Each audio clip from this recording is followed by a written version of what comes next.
En primer lugar, Paloma Valencia, candidata al Senado por el Centro Democrático. Paloma, gracias por estar aquí. Muchísimas gracias por la invitación. Un gran saludo a los panelistas y a todos los oyentes. Juan Fernando Cristo, presidente del Congreso, gracias por venir. Juan Carlos, un saludo muy especial a los compañeros aquí en la mesa y a todos los oyentes. Alfonso Prada, representante de la Cámara, gracias por estar en Voces RCN. A usted, Juan Carlos, por la invitación. Un saludo muy especial desde aquí. Y desde Cali hoy, el presidente de FEDEGAN, José Félix Laforí, gracias por estar en este programa. Juan Carlos, gracias por invitarme y por supuesto a los compañeros de mesa, todos amigos. ¿Le están dando buen pan de bono en Cali o no? Todavía no, porque acabo de llegar de Medellín, pero yo espero mañana desayunarme con un buen pan de bono. Ah, bueno, tranquilo que ahora le llevamos un pan de bono. Bueno, primer asunto. El presidente Juan Manuel Santos, en una entrevista en Villavicencio, dijo lo siguiente. En menos de... ¿Aquí estamos hoy? Hoy estamos a 14. En menos de 11 días, sí. El país sabrá mi decisión. Yo he venido sopesando, ya prácticamente la tengo tomada, pero no quiero anticiparme y chivear a los demás medios de comunicación. ¿Usted imagina sus colegas periodistas donde yo vea a usted la chiva en este momento? Eso dijo el presidente Juan Manuel Santos con respecto a la posibilidad de que se lance a la reelección o no. Y además agregó. Terminar un trabajo que se ha iniciado y creo que es un trabajo que ha dado muchos resultados, muchos frutos, pero que debe continuar y que tenemos que terminar el trabajo. Eso para cualquier gobernante es una motivación. También hay que tener en cuenta otros factores, la parte institucional. Yo personalmente no soy amigo de la reelección como institución. En este momento tengo esa opción porque constitucionalmente me es permitido y por eso estoy sopesando los pros y los contras. Paloma Valencia, ¿le gusta este pronunciamiento del presidente Juan Manuel Santos? ¿Le gusta que él le meta suspenso al asunto de si se lanza o no? ¿O usted tiene alguna duda de que él se va a lanzar? Yo creo que no se va a lanzar porque no tiene cómo ganar. El problema en el que está la unanimidad nacional es que con quién lo reemplazan. Porque si el presidente Santos no va, los liberales no quieren acompañar a Vargas Lleras. Y si no va Vargas Lleras, pues no tienen cómo ganar. Entonces están en una situación bastante complicada. El presidente Santos está pendiente de ver si crecen las encuestas.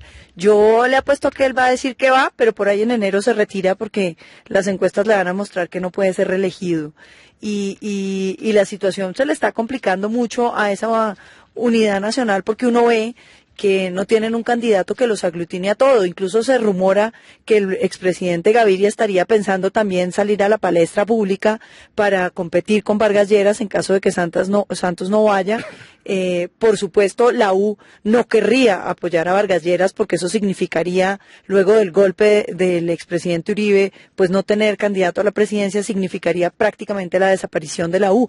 De manera que el escenario político de los partidos de gobierno está muy complejo porque yo no veo que el presidente Santos tenga ninguna posibilidad de reelegirse. ¿Le cabe alguna duda de que el presidente Santos se va a lanzar, Juan Fernando Cristo? No me cabe ninguna duda y no me cabe que va a ganar y no me cabe que se va a reelegir en primera vuelta presidencial. Me parece que hay unos sectores de la política colombiana que llevan meses anunciando y amenazando toda clase de crisis en la unidad nacional. Hoy la unidad nacional está vivita y coleando. Hoy los partidos de la unidad nacional están todos alrededor del propósito de paz del presidente Santos, alrededor de la posibilidad de la reelección presidencial. Hemos visto cómo en los últimos meses, después del punto más bajo en las encuestas que tuvo el presidente en el momento de mayor crisis de los paros agrarios, ha venido subiendo, ha venido ascendiendo en las encuestas y hay un hecho inequívoco que a veces olvidamos, y es que en Colombia y en Latinoamérica y en unos regímenes presidencialistas tan fuertes, la figura de la reelección presidencial, querámoslo o no, le da una ventaja enorme a quien está ejerciendo la presidencia de la República. Luego, competir con ello, yo por el contrario, con todo cariño por mi buena amiga Paloma, creo que el que no aguanta más allá de enero es Oscar Iván Zuluaga, y así lo señalan todos los pronósticos, porque creo que como dicen en la costa, con respecto a algunos temas, eso por el momento no pegó, ¿no? Pero eso creyó Ernesto Samper cuando iba a elegir a Serpa y no pudo. No había reelección. Acuérdese, doctor. No había reelección. Mejor porque no había Lo ni que ley de me llama garantías. mucho la atención es que ahora los fanáticos reeleccionistas de ahora son antireeleccionistas. No, a mí me encanta la figura de la reelección. Quiero hacer Lo que pasa es que hay que reelegir presidentes buenos. Yo sí quiero hacer una observación. A mí, en cambio, no me gusta la figura de la reelección. Ojalá una vez se reelija al presidente Santos, quienes seamos mayoría en el Congreso a partir del 20 de julio, o los partidos que sean mayoría, podamos impulsar una iniciativa para acabar una figura que no es buena para la democracia colombiana.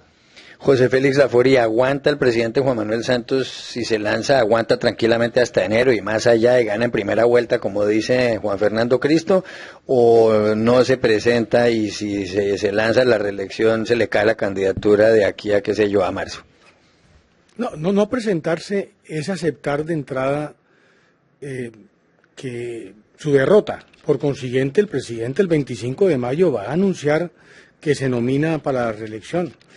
Ahora bien, todo lo que ha venido haciendo en el curso de estos últimos tiempos es precisamente para habilitar su candidatura. Incluso el lío que tiene el Partido Conservador se debe al intenso lobby que hace el gobierno precisamente para evitar que el partido tenga una convención, una plataforma política y un candidato que eventualmente pueda acompañar todo el proceso político que se viene. Por consiguiente, es evidente que el gobierno y el presidente como tal está interesado en la reelección. Ahora, lo que sí es evidente, y en eso no estoy de acuerdo con el presidente del Senado, es que pueda ser reelegido. Yo creo que el país y especialmente los sectores de la provincia ya tomaron una determinación en esta materia. No van a votar por Santos. Probablemente no saben todavía por quién van a votar. Y es un proceso de maduración que se va a dar en el curso de estos meses. Pero el techo que tiene el presidente, 57% de los colombianos dicen que no votarían por Santos en la última encuesta de Gallup. Te da a ti Pepe, un mensaje muy claro y un techo muy bajo. Hace 2 meses ese 57 era el 69. Y espérese con los paros de diciembre vuelve a 70. Para eso son las campañas. No, por supuesto. Paloma está de líder de paros. Ahora arranca con un techo tan bajito, no, política colombiana. Yo simplemente he venido recorriendo la provincia donde los están anunciando. Alejandro Villegas. Doctor Laforí, pero quería preguntarle por una tesis que lanza Paloma Valencia, que en caso de que las encuestas no le sean favorables al presidente, pueda tomar la decisión más adelante de retirarse mejor.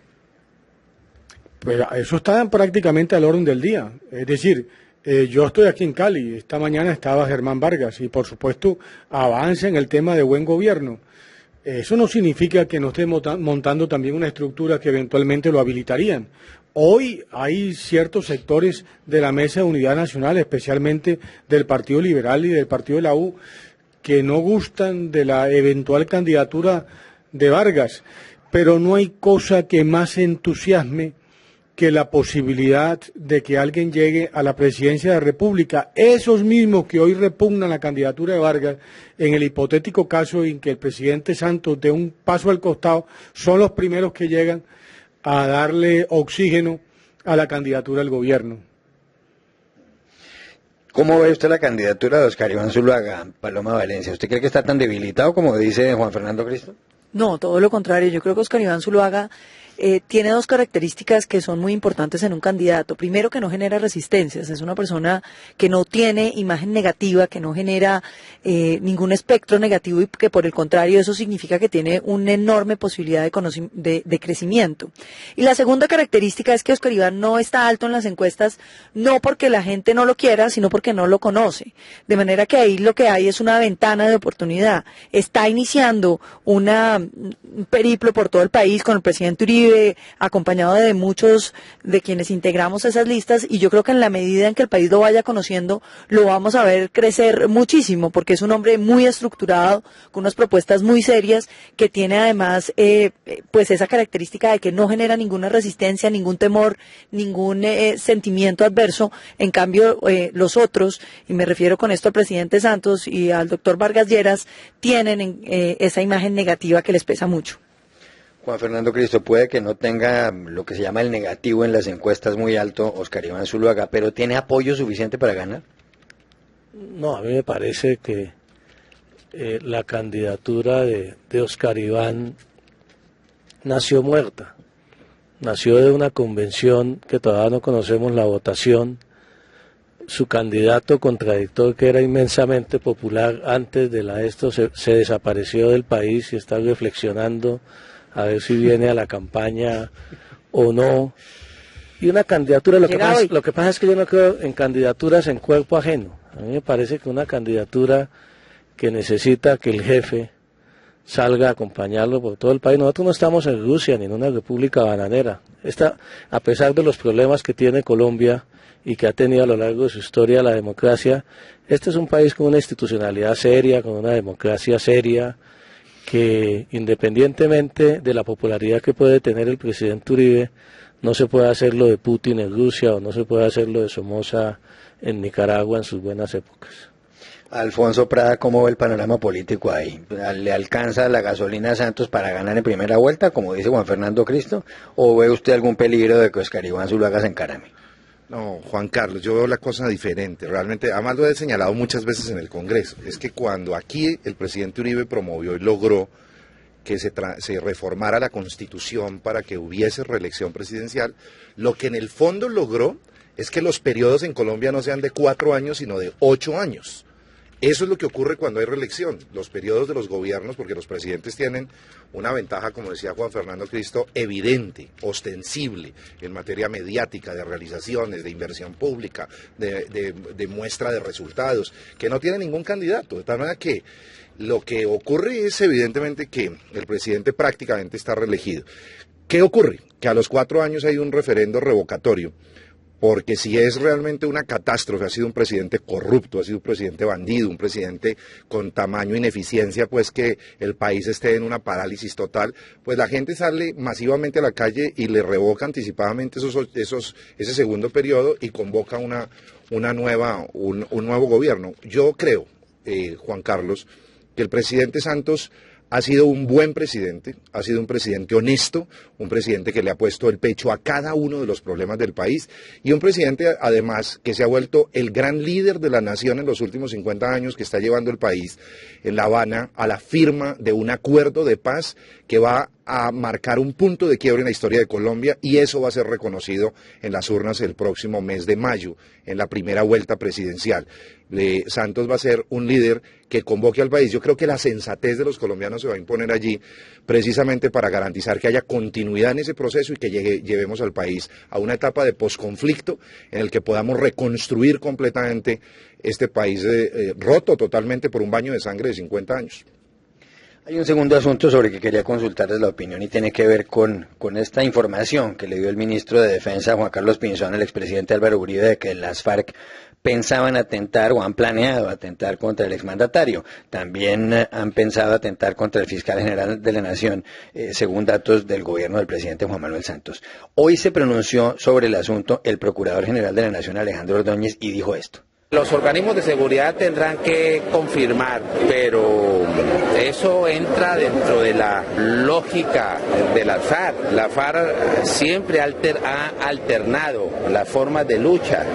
Por eso mientras habla, secuestra.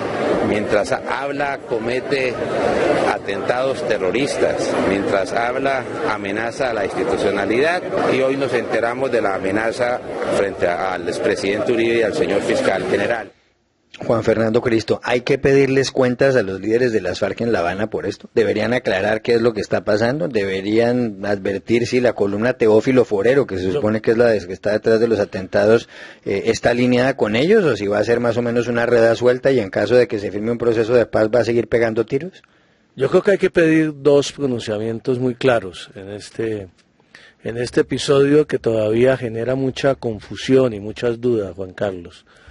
El uno del gobierno nacional y del ministro de la Defensa, porque posteriormente a la información sobre el atentado que el ministro se la dio al propio presidente Uribe, vino una información muy contradictoria sobre una supuesta ofensiva contra el jefe de la columna móvil, unos supuestos computadores que encontraron otros amenazados, después se desmintió eso, no nos han dado detalles del plan del atentado, que obviamente hay que creerlo, y me parece que el gobierno actuó bien al informarle al presidente Uribe y con transparencia al informarle al país de manera inmediata, pero creo que todavía hay mucha duda sobre los detalles, las circunstancias de tiempo, de modo, de lugar de un eventual atentado contra el presidente Uribe, que todos rechazamos, que todos condenamos y que no sería de ninguna manera justificable, es inaceptable. Y si llegara a suceder un atentado, no contra el expresidente Uribe, contra algún dirigente político, candidato al Congreso, sin duda alguna se pone en serio riesgo el proceso. Por eso hay que exigir ese segundo pronunciamiento a las FARC. Yo creo que las FARC tienen que decirle a los colombianos con claridad qué es lo que está pasando con la columna Teófilo Forero y, sobre todo, no frente al tema de este atentado, sino a lo que viene en la campaña electoral, Juan Carlos. Yo creo que sí es absolutamente indispensable que las FARC desde La Habana digan con toda claridad que rechazan esos métodos. El procurador con razón estaba diciendo, las FARC han actuado así. Pues precisamente estamos haciendo el proceso de paz para que no sigan actuando así. Y lo que no se puede hacer es negociar el segundo punto en La Habana, pedir garantías para ejercer la oposición política, comprometerse a no volver a mezclar armas con votos y al mismo tiempo estar preparando atentados aquí contra el expresidente Uribe o contra cualquier otro dirigente. Yo creo que lo más importante para estas elecciones de marzo es que dejemos atrás la utilización del atentado, del asesinato selectivo, de la amenaza como un arma política, y es lo que las FARC se deben comprometer, más allá de si hay cese unilateral o no hay cese, si hay tregua, frente a este tema de la campaña, las FARC se tienen que comprometer a permitir una campaña en paz. Pero ¿no será que las FARC pueden... Perdón, sí, adelante. Sí, que no será que las FARC de pronto se pronuncian y dicen, ¿eso hace parte de negociar en medio del conflicto? No, porque una cosa es negociar en medio del conflicto y que desde la legitimidad del Estado, como lo ha venido haciendo, siga combatiendo a quienes están al margen de la ley, y otra cosa es utilizar el atentado. Además, las FARC tienen que ser coherentes. Es que es precisamente el segundo punto en la agenda, uno de los más importantes, y han planteado su disposición a participar en la política. No pueden hacerlo, obviamente, siguiendo con los métodos de antes. Y si las FARC no dicen qué pasa con la Teófilo Forero y no rechazan esos métodos de amenaza, entonces ¿qué? Esperemos al lunes, Juan Carlos. Yo diría que tienen que hacerlo, y me imagino, acuérdese que ellos son, muchas veces esos procesos internos de las FARC tienen su propia lógica y tienen sus propios tiempos, pero yo no me imagino que se puedan reanudar las conversaciones del próximo ciclo el lunes en La Habana sin que haya un pronunciamiento claro de las FARC frente a los episodios de esta semana. ¿Está de acuerdo José Félix Laforí? Doctor Laforí, ¿está de acuerdo con el doctor Cristo de que él no ve posible que se reanuden las conversaciones del siguiente ciclo si las FARC no hacen un pronunciamiento con respecto a estas amenazas de la columna Teófilo Forero contra el expresidente Álvaro Uribe? Bueno, yo no sé si el gobierno va a tomar esa determinación o no. En lo que sí estoy de acuerdo con Cristo es que estos hechos revisten suma gravedad, porque no cabe la menor duda que mientras que estaban pidiendo garantías, ampliación de los sistemas de participación democrática, estatuto de oposición, estaban programando un atentado. Como también me parece grave que el gobierno no solamente advierta el tema, le informe a los interesados, lo anuncie públicamente y como no pasó nada, como no hubo muertos, se limite simplemente a reforzar los esquemas de seguridad y tranquilamente siga negociando con unos criminales como estos.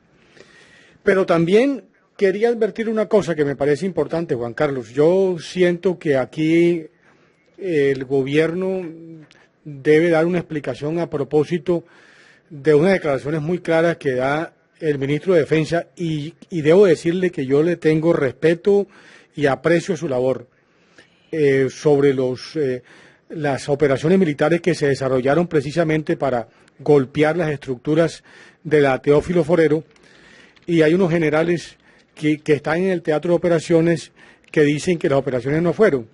Alguien no está diciendo la verdad, o alguien engaña al ministro, o este general está diciendo cosas que el gobierno está en la obligación de decir. Y una advertencia final. Yo he sido lo que he venido insistiendo, que armas, plata, narcotráfico, en medio de unos comicios electorales, puede recordar el proceso 8000 sumado a lo que fue el magnicidio de la UP y, por supuesto, algunos rezagos que nos quedan todavía de un paramilitarismo que afectó mucho los procesos electorales colombianos. Por consiguiente, me parece pues que este tema en medio de las elecciones no es tan bien. El gobierno ha dicho que va a continuar negociando, que no va a suspender las conversaciones, pero yo creo que el país merece tener una respuesta concluyente apenas que empiecen nuevamente los diálogos en La Habana sobre unos criminales que en la medida en que piden garantías, por el otro lado programan atentados terroristas. Pero doctor Laforí, ¿no cree que puede haber una división entre la Teófilo Forero y los miembros del secretariado, que no haya una interlocución? También lo hemos dicho, que el bloque oriental, que el bloque sur están tan comprometidos en el negocio del narcotráfico que no les interesa las negociaciones de unos guerrilleros, yo no sé si retirados o no, que estaban en Venezuela y que ahora pues se pasean en catamarán a propósito de las conversaciones que se desarrollan en Cuba. ¿Qué debe hacer el gobierno frente a estas noticias de la Teófilo Forero y el atentado eventual o que se planea contra el expresidente Álvaro Uribe, Paloma Valencia? A mí me parece que lo lógico es que cancelara ese proceso. Evidentemente uno no puede ser desleal a la democracia. Ya Colombia fue cómplice de la caída de la democracia en Venezuela y parece que el presidente Santos el tema democrático no lo tiene muy tranquilo. Acaban, como lo decía el doctor José Félix, de negociar las FARC el estatuto de oposición. Lo que no le contaron al país es que iban a eliminar la oposición por vía violenta antes de empezar a aplicar el estatuto. Yo creo que eso es una cosa muy grave. No podemos estar sumergiéndonos en una democracia donde esas prácticas son comunes. Dice el doctor Cristo que es que si llegaran a atentar contra uno de esos líderes, uno sí tendría que reevaluar eso. Pero yo me permito recordarle, doctor Cristo, que el marco jurídico para la paz fue aprobado el mismo día en que ese grupo atentaba contra la vida del doctor Fernando Londoño, que es un líder de la oposición y que representa una de las figuras más importantes del uribismo. Perdieron su vida su conductor y su escolta y eso no le importó a nadie. De manera que el tema aquí es muy de fondo. Yo creo que aquí lo que estamos viendo es el precio de la reelección de Juan Manuel Santos. Y es que para mantener una imagen no le importó el tema de Venezuela, no le importa un atentado contra el presidente Uribe, pero lo que es muchísimo más grave y es con quién está negociando.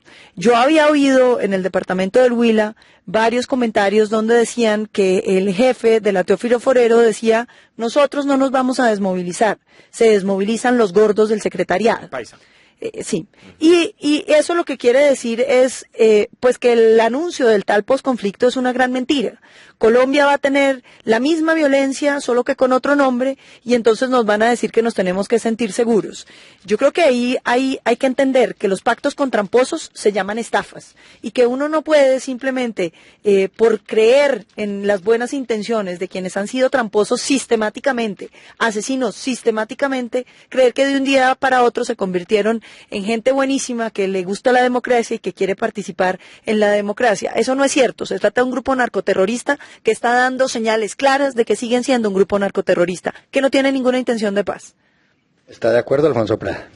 No, obviamente para nada. Yo creo que buena parte de la sensatez con la que hay que manejar un país y un proceso de paz tan complejo de 50 años es no dejarse provocar por estos radicalismos mire, caen realmente en lo absurdo. Decir, por ejemplo, que al presidente Santos no le preocupa la vida del presidente es casi tratarlo de asesino, pues eso ya raya en la locura. Pues yo no le doy ningún pronunciamiento, doctor Prada. Si me permite, doctora Paloma, con mucho gusto, yo termino una idea, aunque sea, y es tratarlo de esa manera ya me parece descabellado, y es todo lo contrario. El comandante en jefe de las Fuerzas Armadas en Colombia es el presidente Santos, y quien evitó cualquier tipo de perturbación sobre la vida del presidente Uribe fue precisamente la fuerza pública, el ministro de Defensa, que es un hombre de confianza del presidente Santos, y en vez de magnificar como hay que hacerlo de todas maneras, el rechazo al atentado y el rechazo a cualquier conspiración contra cualquiera de los líderes de la nación o contra el mismo proceso de paz, creo que hay que reivindicar el carácter transparente con el que obró el presidente Santos y la fuerza pública colombiana protegiendo la vida de sus dirigentes. Aquí no ha ocurrido, precisamente se evitó que ocurriera y me parece que eso es un triunfo del escenario democrático de la fuerza pública y del mismo proceso de paz que avanza, como bien lo decía el presidente del Congreso, hacia evitar que este sea el común denominador de las noticias de cada día. Yo creo que el día en que en Voces de RCN no tengamos que dedicarnos media hora a insultarnos entre nosotros y a ver cómo profundizamos la crisis de violencia que hay en Colombia, sino más bien estemos dedicados a revisar todo ese presupuesto militar, cómo lo invertimos más bien en la salud de los colombianos, en la educación y cómo hacemos de este país un país mucho más próspero en condiciones de paz, pues la batalla está completamente ganada. Pero no debemos dejarnos provocar. Este escenario que se ha dado hoy puede provenir de cualquier ruta, de cualquier extrema, de la extrema derecha, de la extrema izquierda, puede provenir de malas informaciones que nos pretenden perturbar y hay que mantener la calma y la mano firme manejando el proceso de tal manera que entendamos que el barco debe llegar a buen puerto, que es el puerto de la paz en Colombia. Pero, doctor Montico, pero yo sí quiero intervenir ahí porque es que a mí me parece que... Doctor Lafueri, me permite un segundo, me toca ir a la pausa para las noticias y cuando volvamos le doy la palabra. 7:57. Voces RCN. Félix Lafueri, que tiene la palabra porque iba a hablar antes de que fuéramos a la pausa. Doctor Lafueri. No, sí, me parece que es importante hacer unas anotaciones de lo que planteaba Alfonso Prada. Porque aquí estamos en las falsas promesas de la paz. Y me parece que esas promesas de valor están careciendo de sentido. Mire, el 57% de los colombianos, de acuerdo a la última encuesta, dicen que si se firmara hipotéticamente este acuerdo, no se acaba la violencia política. Menos del 5% de las muertes violentas en Colombia, que pasan de 17.000, son con ocasión de confrontar a los actores armados. Ahora sostiene Prada que si se acabara el conflicto, los presupuestos que van a la fuerza pública eventualmente podrían ir a atender los gastos de salud, de educación y de otro tipo de actividades que van a atender a los sectores más vulnerables. Creo que el doctor Prada omite dos cosas que me parece que son claves. Lo primero, el 95% de las muertes violentas son con ocasión de otras cosas que no tienen nada que ver con el supuesto conflicto. Por consiguiente, independientemente de que se firme o no, hay un reto muy importante de aquellas instituciones que tienen que enfrentar a los criminales, especialmente la fuerza pública. Y segundo, lo remito a ver la experiencia de El Salvador para que compruebe el número de muertos y de hechos violentos que se presentaron con posterioridad a la firma de los acuerdos para acabar el conflicto. En consecuencia, sostener lo que se está sosteniendo es lo que ha debilitado el gobierno, porque el ciudadano del común no se deja confundir. Cuando le venden determinados escenarios, y las promesas de valor que traen esos escenarios, el ciudadano del común no los cree, el gobierno fractura la confianza, la credibilidad y empieza a apartarse de las dinámicas de la opinión pública que terminan por apoyar al gobierno. De ahí que el 57% o 59% de los colombianos no votarían por la reelección de Santos. Ahí está el punto de vista de José Félix. ¿Quería anotar algo? Sí, básicamente que es de simple lógica. Si nosotros logramos firmar un acuerdo de paz, hay desmovilización de las FARC y hay entrega de las armas, el principal factor de perturbación que concentra la fuerza pública hoy en un gran despliegue de conflicto armado en Colombia desaparece y por ende vamos a liberar una carga presupuestal evidente. Eso no es ningún subterfugio, es simplemente un argumento lógico elemental. ¿qué ocurre en la medida en que logremos nosotros ese avance? En la medida en que logremos ese avance, lo que usted logra, doctor Laforí, es el despegue fuerte, imparable, por ejemplo, de la inversión extranjera en Colombia, el crecimiento de la economía y la generación de empleo, que, para utilizar la misma encuesta suya, el 25% de los consultados, como el mayor porcentaje entre los distintos problemas, considera es el problema más delicado que tiene Colombia. Por encima incluso del problema del conflicto armado está el problema del empleo y el problema de generación de ingresos para los sectores populares y las clases medias. ¿Cómo logra eso? Con crecimiento económico que no logra llegar en la medida en que no podamos tener un Estado pacificado, una sociedad, un territorio pacificado que sea atractivo para la inversión y para ese crecimiento económico. Luego, la cosa no es tan simple. Otro de los titulares que el gobierno permanentemente la cosa no es tan simple, no funciona nada, ni funciona el proceso de paz, ni funciona... No, esto realmente puede funcionar en la medida en que mantengamos la ruta que hemos trazado y que estamos seguros vamos a conseguir. El gobierno ha venido reiteradamente diciendo que el nivel de desempleo ha venido cediendo en Colombia. Sí. Al margen de las estadísticas, es evidente que el desempleo es lo que más está castigando los sectores medios y medio bajos de la sociedad colombiana. Algo le está pasando al gobierno, porque los mensajes que está mandando no están calando.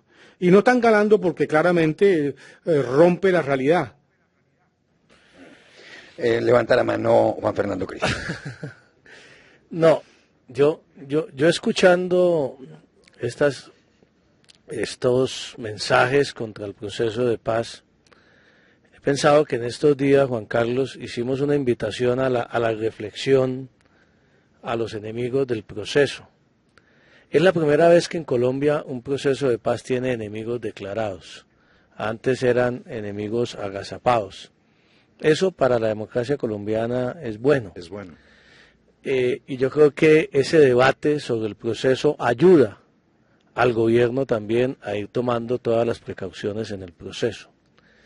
Pero uno sí quisiera invitar, hombre, a uno le duele mucho escuchar expresiones como las de José Félix, a quien aprecio y respeto, porque lo que quiere decir es que el tema de la paz no es importante en Colombia, que para qué nos dedicamos a eso, que hay otros problemas importantes cuando es el tema que ha afectado la vida institucional de los colombianos en los últimos 50 años. Y cuando un presidente así no les guste, y es la invitación que les quiero hacer, hombre, mire, Antonio Navarro y los verdes y los progresistas están presentando una opción a los colombianos.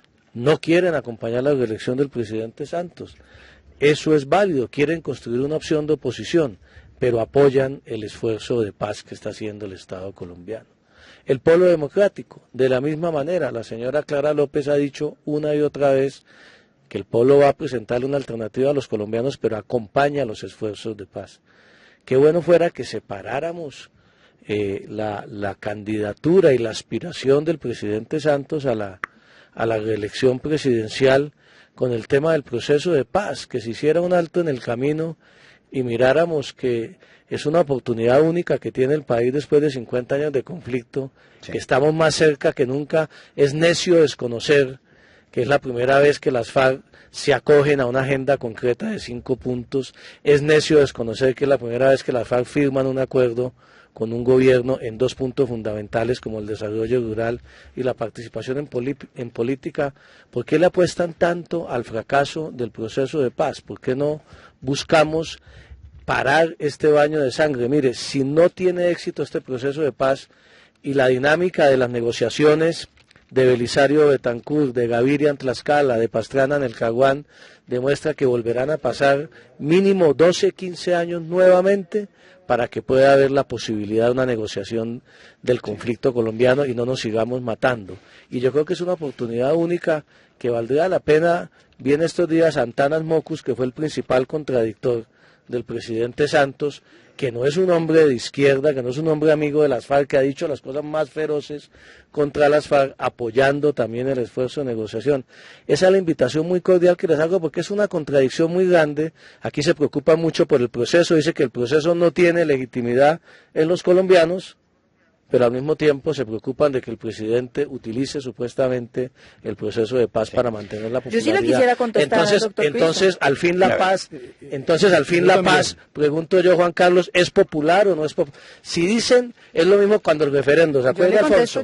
Se oponían al referendo todo el tiempo, y entonces decían, es que van a utilizar el referendo para ganar las elecciones, pero no dicen que es que esto tiene el rechazo de todos los colombianos, lo de la paz, que no apoyan al presidente Santos, que el proceso de paz no lo apoya al país. Entonces, ¿por qué, cuál es el miedo al tema de la paz? ¿Por qué quieren seguir en la guerra? ¿Por qué les gusta tanto la bala? Pero, doctor, yo creo que hay que buscar una salida. Ahora que se conoce ese tema de los atentados, eso no es como un barrigazo para los colombianos. Uno dice, pues vamos a mirar cómo se desarrolla eso, pero eso es lo que queremos acabar. Eso es lo que queremos acabar. Aquí hay gente que quiere seguir en la guerra eternamente porque le gusta la guerra y porque se beneficia política y económicamente de la guerra, digamos. Eso no es cierto. Digamos, aquí los únicos que quieren seguir en la guerra son los grupos armados al margen de la ley. Paloma Valencia primero. Adelante, Paloma. Lo primero que hay que decir, aquí los únicos enemigos de la paz son los grupos al margen de la ley. Y el falso sofisma que plantea el doctor Cristo y el presidente Santos es que aquí estamos en un asunto de guerra y paz. Si lo que estuviéramos negociando es la paz, esa maravillosa que se imagina uno, pues entonces ese fin justificaría todos los medios. Sin embargo, lo primero es que uno tiene que reconocer que no está negociando la paz. Está negociando supuestamente la entrega de armas de uno de los grupos narcoterroristas más terribles y más temibles que haya tenido Colombia. Los uribistas no estamos pidiendo la guerra, estamos pidiendo una cosa muy simple, doctor Cristo, la aplicación de la ley, que al secuestro se lo castigue con cárcel, que a quienes han venido dinamitando las casas de los más pobres en los municipios de Colombia, se los castigue con cárcel, que a quienes asesinan, secuestran, extorsionan, se los castigue con cárcel. Esa no es una petición muy exorbitante porque obedece a los principios fundadores de cualquier Estado. El ejercicio legítimo de aplicar la ley no es la guerra, es la ley, es la justicia, es la estabilidad democrática de las instituciones. Dice el doctor Cristo también que es que nosotros nos oponemos al referendo porque con eso quieren ganar las elecciones. No, doctor Cristo, es justo lo contrario. El referendo tenía dos blindajes que fueron incluso establecidos por la Corte Constitucional, diciendo que no podía hacerse las elecciones de un referendo en las mismas de otra elección para evitar que uno de esos blindajes desaparezca. Y es que usted no solamente tiene que obtener la mayoría, sino que tiene que obtener el umbral. La mayoría de los referendos se hunden por el tema del umbral, como usted bien lo sabe. Lo que hizo este gobierno en una cosa muy tramposa fue garantizarle el umbral a través de unirlo con las elecciones parlamentarias, donde los colombianos acuden masivamente a votar. Y finalmente, habría que decir que los uribistas no somos enemigos de la paz, somos enemigos de la impunidad. Y no podemos llamarle paz a premiar el crimen, porque eso lo único que garantiza es que el crimen continúe. Así como usted lo venía mencionando, doctor Cristo, este país viene haciéndole concesiones a los violentos y la violencia se mantiene. ¿No será que es que ese no es el camino? Sí, José Félix Amorín. ¿Quieren ustedes el del aniquilamiento militar que no pudieron durante 8 años? Pero mire, yo hago esta reflexión. Doctor Cristo, para darle paso al doctor Lafori. Yo le contesto a Paloma, no sigamos jugando con el tema. La política que están aplicando es la política del miedo, del odio, de la venganza. Y esos son sentimientos primarios del ciudadano que obviamente muchas veces afloran y los están capitalizando. Ojalá apostemos al futuro, no al pasado, apostemos al optimismo, a la esperanza y no al miedo y a la venganza. Hay libros muy importantes de la política norteamericana que muestran cómo el presidente George Bush, que es lo que aplican acá, la ultraderecha colombiana, apeló todo el tiempo al miedo de los norteamericanos para conducir al país a todas las guerras que conocimos, cuáles han sido los resultados. Todo lo contrario, los que acuden al miedo son las FARC, que están extorsionando a la sociedad colombiana para obtener beneficios políticos que no merecen ni les corresponden. Sí. Y el uribismo lo que le ofreció a Colombia fue la sensación de seguridad. La gente quiere a Uribe porque no ha conocido mayor paz que la que vivieron durante el gobierno de Álvaro Uribe. José Félix Amorín, 30 segundos. Voy en la misma dirección. Yo creo que ese cuento ya es un cuento que en el fondo no caló. El tema de buitres, el tema enemigo de la paz. Por favor, aquí yo creo que no hay ninguna persona medianamente sensata que esté en desacuerdo con que Colombia no merecería vivir en paz. Lo que pasa es que las sociedades que equivocan los caminos terminan repitiendo los errores como los hemos cometido en otros tiempos, que ya se refirió a ellos el doctor Cristo, en tanto que cuando finalmente el gobierno del presidente Uribe se aplicó simplemente a derrotar a los criminales y no a negociar con ellos, en el marco de la Constitución y la ley, creo que le fue bastante mejor a los colombianos. Había que ver el periodo de terror que nos tocó vivir en todas las regiones colombianas, para que venga ahora a sostener esa tesis un poco traída a los cabellos, de que uno lo que está apelando es al miedo. Pero sin duda. Que eso se llama ultraderecha. Yo no creo en eso, Juan. Tú eres una persona decente. La política no se puede formular en esos términos. Aquí hay que ponernos de acuerdo en 3 o 4 temas sustantivos, un poco lo que decía Gómez, un acuerdo sobre a la paz, apuéstenle a la paz. El tema de la justicia, el tema de la paz, claro, pero por el respeto a la ley, pero no a través de negociarla.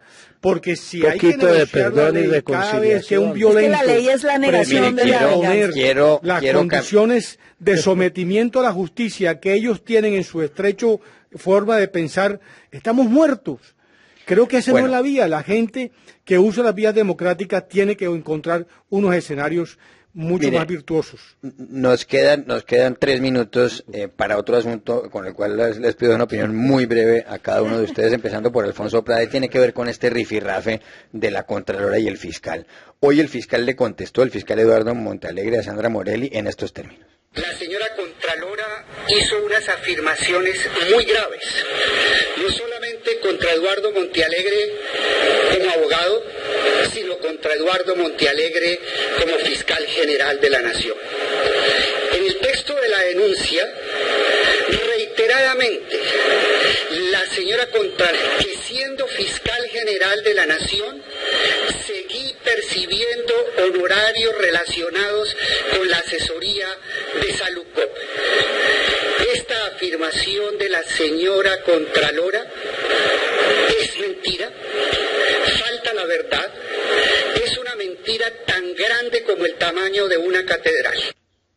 Ahí está. Doctor Prada, ¿qué hace uno con este ping-pong entre la Contralora y el fiscal en un tema además grave? No, pues imagínense, ahí tanto la Contralora como el fiscal son el símbolo de lucha contra la corrupción, la mentira, la mediocridad en la sociedad colombiana. Y se están acusando mutuamente de todo lo contrario. Y ambas son las cabezas de 2 de las entidades más prestigiosas e importantes del país, que le da además confianza y legitimidad al Estado mismo. Yo creo que han pasado todos los límites posibles, ambos, han pasado todos los límites posibles de sensatez frente a la opinión pública. Si hay temas jurídicos, pónganlos en conocimiento de las autoridades competentes, que para eso están, y diriman estos casos de carácter civil, carácter comercial, de carácter penal. Pero este espectáculo frente al país, me parece que lo único que contribuye es a generar desesperanza y deslegitimación en el Estado colombiano y naturalmente en los ciudadanos. Juan Fernando Cristo, ¿qué opina del asunto? No, yo creo que es lamentable. A mí me parece que las afirmaciones que ha hecho la Contralora son muy graves, porque, digamos, concretemos cuál es la acusación. Que el señor fiscal, estando ya ejerciendo como fiscal, siguió recibiendo beneficio económico de Saludcop. Y yo sí entiendo la reacción del fiscal. Si yo fuera fiscal haría lo mismo, que es pedir y exigir las pruebas, porque si no están poniendo en tela de juicio su ejercicio como fiscal, es una acusación demasiado grave que si se llega a probar dejaría en entredicho toda la legitimidad del ente acusador para actuar, para investigar, para condenar la delincuencia en Colombia. Luego uno lo que esperaría, Juan Carlos, es ponerle punto final a esto con una declaración con las pruebas de la Contralora sobre si el fiscal siguió devengando o no honorarios de Saludcop, o si no, pues retirar esas acusaciones, porque me parece que no podemos seguir en este ping-pong. Pues eso es muy fácil, que el fiscal saque la liquidación del contrato. La sacó ya. Es que quien está acusando es la Contralora, pero además ya la sacó y entiendo que la hizo por escritura pública y todo es lo que tengo entendido, no conozco los documentos. Todo esto es un pero tema... todo es un episodio lamentable que debe superarse porque no podemos seguir con este ping-pong un año Fernando, más. Es un tema de puro derecho de documentos contables, un tema es totalmente comprobable. Que es absolutamente elemental en Sí, el Pero derecho. esto, yo creo que el problema es Si el señor recibió o no recibió plata de Salucop después de todo es esto. probable. ese ya es la minucia, digamos, del caso. Yo lo que veo aquí es que esta es una muestra más de que el sistema de frenos y contrapesos de la Constitución del 91 quedaron mal hechos. Primero estaban agarradas todas las cortes, ahora se agarra el fiscal con la Contralora. El Congreso le tiene miedo a la Corte Suprema. Ahí lo que hay es una muestra de la inoperancia del sistema de frenos y contrapesos de la Constitución del 91, que hay que decir, no quedó bien hecho. El Estado tiene unos desbalances que cada vez que se llega a problemas entre las ramas, el sistema colapsa. Últimos 30 segundos, José Félix Zafori. Además de todo lo que se ha dicho, que comparto plenamente, yo también creo que cuando uno tiene una investidura de esa naturaleza, tiene la obligación de obrar con mucha prudencia frente a la opinión pública. Y creo que hay excesos de lado y lado, que lo están pagando las instituciones correspondientes, y aquí hay quienes aplaudan, los corruptos y los criminales, claro, que deben de estar de alguna manera encantados de lo que le está sucediendo a los máximos funcionarios en materia judicial y de control fiscal en Colombia.